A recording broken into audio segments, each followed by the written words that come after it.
Michaela Brent died. A 9-year-old little girl died as a result of senseless violence. There are, of course, community leaders, including Councilmember Alan Warren, out in the community, out in the district, and there are a number of lay leaders who I know are working very, very hard to help keep the peace. But as the mayor of this city, I just want to say from the bottom of our hearts, we are so sad about the loss of such a young life and the critical injuries suffered by a little 7-year-old and at least 2 other juveniles, and the loss of life and the other injuries. Violence has no place in our Sacramento. Violence has no place in civic life. We know that people are living through an extraordinarily difficult time as a result of COVID, as a result of the fires, as a result of being shut in.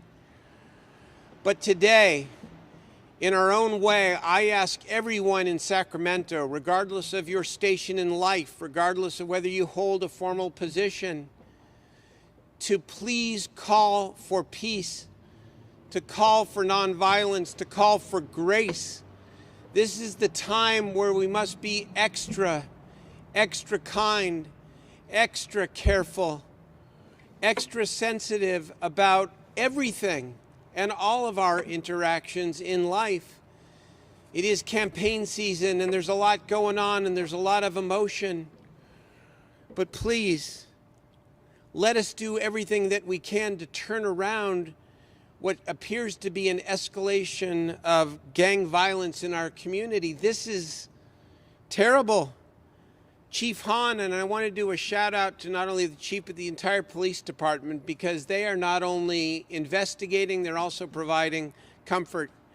I want to say the same to all the community leadership out there, whether it's Brother to Brother or the other organizations, the Build Black Coalition and others who are out there trying to keep the peace. But this is the fact. Chief Hahn tells us that the Shot Spotter gunfire detection system heard 94 rounds of ammunition fired in these shootings over this past weekend. Sac PD has already made 10 arrests on firearms charges over the weekend. Our detectives are working very hard, of course, to solve these crimes. And the significant escalation of gun violence is not unique to Sacramento. It is happening all over the country. And again, tensions are extra high because of what a difficult year 2020 has been for everyone. Young people are cooped up.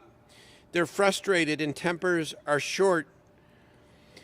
We call upon all of our community-based organizations like Brother to Brother and others to continue doing what you're doing, to step it up just as you are doing, to reduce and to eliminate the next shooting, because an eye for an eye only leads to everybody becoming blind. Tonight, a coalition of community groups led by the Black Child Legacy Campaign will be holding a peace and healing vigil at Chavez Park at 6 o'clock. I know I plan to be there whether I speak or not, just to be there in solidarity. Here's what the city can do and what the city is doing. We don't pat ourselves on the back in any way. But I think it is important to note that the city took its $89 million CARES Act funding and we prioritized specific allocations in response to the uptick in shootings that we saw even before this past weekend. For example, on August the 18th, the City Council voted to grant $2 million to the Black Child Legacy Campaign to continue the Healing the Hood program, which provides in the neighborhood violence prevention and interruption services for young people and families in 7 Sacramento neighborhoods, including Del Paso Heights. We are working with Brother to Brother. We are working with Advanced Peace. We are doing everything we can to pair real-life mentors with real-life experience with the young people considered at the greatest risk for engaging in gun violence. And we're in a great debate here in this city about redefining and expanding what we deem to be the essential functions of city government, to include investing in young people and investing in our neighborhoods. I want to turn it over to Mayor Pro Tem Angelique Ashby. I know I've talked by text to Councilmember Warren. Mayor Pro Tem Ashby has been talking more directly to him. He will have his own announcement tomorrow, but with a little bit of preview of some of the things that he is thinking about in North Sacramento, I'm going to turn it over to Mayor Pro Tem Angelique Ashby. Finally, everybody can do their part to keep the peace. Everybody can be a little bit kinder. Everybody can take a step back when they're feeling that surge of emotion, they're feeling angry. We can all do our part to get out into the community and to show our support, especially for young people who are having such a hard time. We'll get through this. We'll get through it together. Mayor Pro Tem.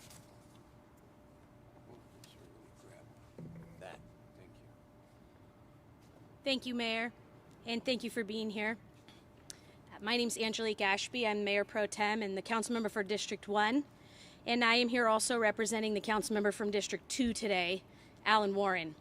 He's not here because he is working with the family on some of the personal things that are happening around the loss of Michaela's life. However, in speaking directly with Councilmember Warren over the last 24 hours, he is going to issue a press release in the morning identifying several requests that he plans to make of the city of Sacramento to address violence and crime in his district. Amongst those will be investment in the Sacramento Public Libraries in North Sac and Del Paso Heights, making sure that the gang task force has the resources they need to deal with the violent acts of this weekend, making sure that Mama Marks Park is renovated and has any repairs that it needs, and making sure that cameras can be installed in Mama Marks Park. Councilmember Warren and myself have the distinct pleasure, along with the mayor, of representing everybody north of the river and living in that area too. And it is extremely unusual to have this much violence in one weekend. 10 events, 5 people shot, 3 homicides. That's far too many.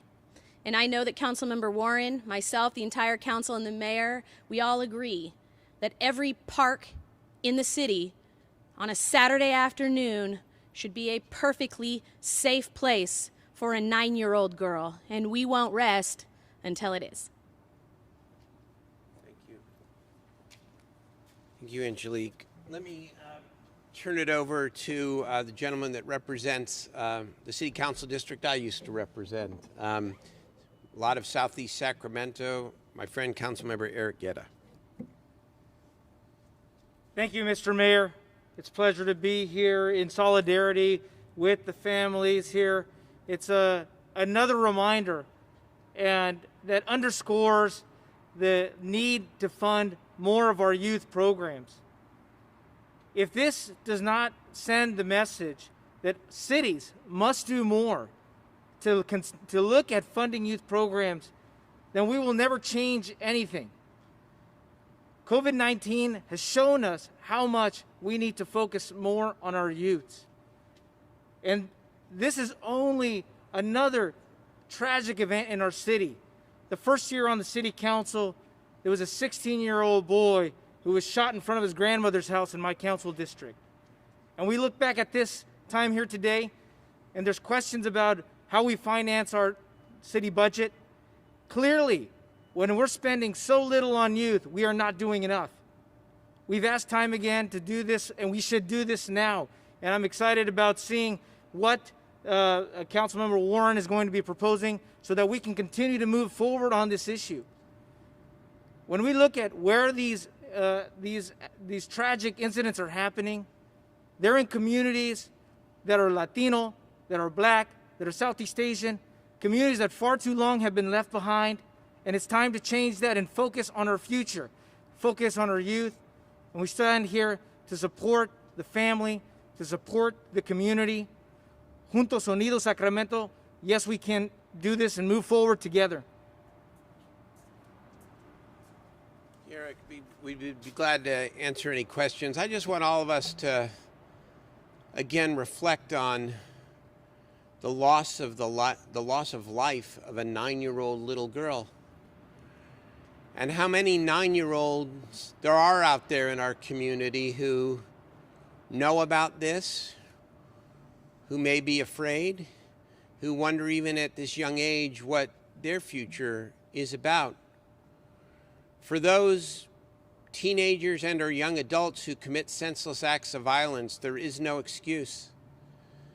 But there are many more thousands of young people out there who just want to do the right thing and want the opportunity to do the right thing. And that's where what I call adult accountability comes into play.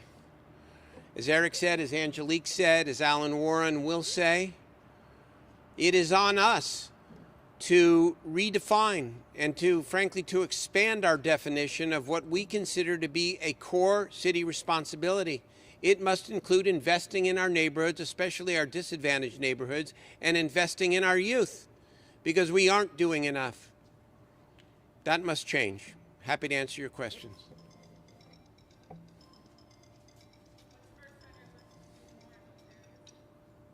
I'm sorry? Well, first of all, we'll take Councilmember Warren's recommendations about revitalizing Mama Marks Park, about making sure that there is security, about adding the youth programs, about doing what we're already primed to do through Measure U, which is to expand and build out the Del Paso Heights Library. But again, we have to do a whole lot more, and I don't want to get political here in front of City Hall with the campaign arising and all that, but I think I've been pretty clear, and I think my colleagues have been pretty clear, certainly those standing behind me, that we have to do a whole lot more to expand the definition of what we consider to be a core city responsibility. It means investing in our neighborhoods, especially our disadvantaged neighborhoods. It means investing in our young people. Yes?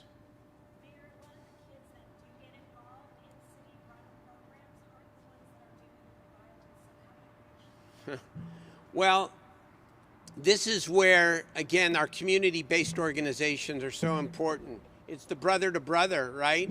It's the Merv Brookins of the world that are out there in North Sacramento that have the long-standing community ties and relationships, who can talk to, if not directly to the people perpetrating the violence, those who know them. I mean, this is ultimately, look at what people with leadership positions, formal leadership positions, can do is be positive catalysts. We can provide the resources, we can provide the direction, but ultimately it's about the community taking ownership, with us being partners.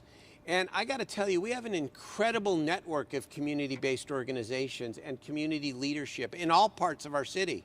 And I know that they have been on endless conference calls and Zoom calls over the weekend, not just talking about this, but they are actually out there in the community. So the combination of our resources, for example, our $2 million to Healing the Hood and all of the constituent programs within that, combined with the people who live in the community, know the community, can get to those kids, that's our best chance. We'll turn this around. Yeah.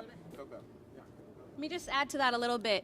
Yeah, trying to reach the young people who are involved in the violent acts is about targeting a certain group. Brother to brother is certainly helpful in that. But the city has a larger picture in mind, and the mayor and Councilmember Warren have a larger picture in mind, and that is breaking down cycles of violent behavior in families. Little 9-year-old Michaela had nothing to fear walking into that park, and yet she didn't walk out. She was known to the library branch manager because she was involved in the library in her community. And when we can get to 9-year-olds, when we can create safe places, when we can protect the children who are in Mama Marks Park on a Saturday afternoon at a family barbecue, then we know that we have done what we came here to do. Okay. Go. Hi, Sammy.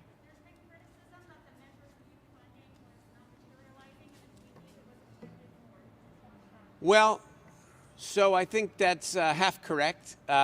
Measure U, of course, is one of the great debates in the community, is intended, the second half was intended to be invested in exactly what I say, directly into the community. COVID hit, and the second half cent in some ways went away. It shrunk. So what did we do? We did not sit on our hands and say, woe is us, we can't deliver. Instead, we made an intentional and purposeful leadership decision when we received the $89 million of COVID relief fund, not to invest it in our general fund, not to fill holes in our budget, but instead to invest it directly in the community. And almost $20 million of it went to youth and to workforce development, and $2 million went to healing the hood. And so if the standard is perfection, we have not, none of it's been perfect. But if the standard is actually living up to our promises, the combination of the initial Measure U investments and the CARES Act funding, we have more than delivered. But the real question now, since CARES is one time, is what are we going to do now going forward to sustain that investment? And that's where the issues of the day and the campaigns, et cetera, are calling the appropriate questions. I'd like to say something the mayor won't. I'm going to tell you something that the mayor won't. $40 million of commitment annually towards youth is a really big deal and shouldn't be ignored. We want to invest in libraries. We've made that real clear. And we continue to do it. By the way, I personally have run 2 library bonds in the 10 years I've been on this council. And I've carried 2 school district bonds in the time I've been on this council. And everybody behind me has done the same. And every member of that council has put themselves out there for youth and for youth programs. And we're going to continue to do that. This is the only city that used COVID money to bridge the digital divide, to make sure that everyone has internet. This is the only city that prioritized getting food to everyone, seniors, kids not in school. This is the only city that stepped in with every school district in the city and said, we're not going to leave any child behind academically, nutritionally, or socially or emotionally. We spent a lot of money on mental health services, on helping people. And we're extremely disappointed that this happened this weekend, but all it does is relight the fire in us to find more ways to help more families. The issues that are affecting our neighborhoods, and particularly our youth, don't start just with when they're at 9 years old. I mean, from my own personal experience and talking to members in the community, when kids and when our youth get into situations like what we see here today, it's because they've lost hope. They've lost the outlook. The fact that we don't think about this holistically, about investing in neighborhoods, because when they see their parents and the lack of opportunity their parents have, the lack of their friends have, that's what inclusive economic development's about as well. It's about being able to see themselves do something better, succeed better, do more, being an opportunity. So not only is it investing in youth, but it's the workforce training program to making sure that they see their way out. And so many of my friends that I grew up with, you know, we didn't have hope. We didn't lose hope. Some of us were fortunate where we were during the pre-Prop 209 era when affirmative action was first taken away, and we were able to get reached out to by these programs. I mean, if you lose hope, that's where you start seeing the internal crisis happening. So the funding that we have to do is in our youth, and it's in investing in opportunities for our communities to tackle the direct issue that's happening. It's that tragic loss of hope. And I know that if we continue on the path of focusing on that investment, focusing on those communities that have been left behind, on all aspects, not just the youth and education, but the opportunity for their parents and their families, that's what's going to make a change. Yeah, hi.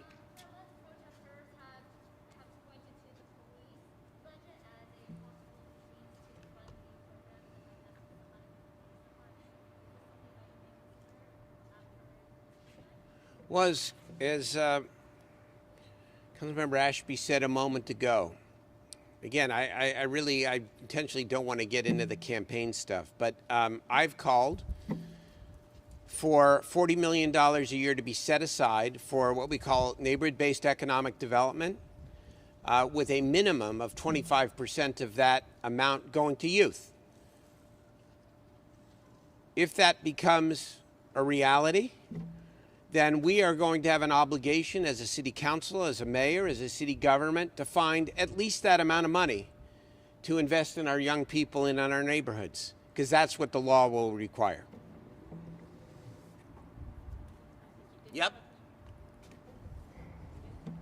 Are we good? Thank you all very, very much. Appreciate it. Good job.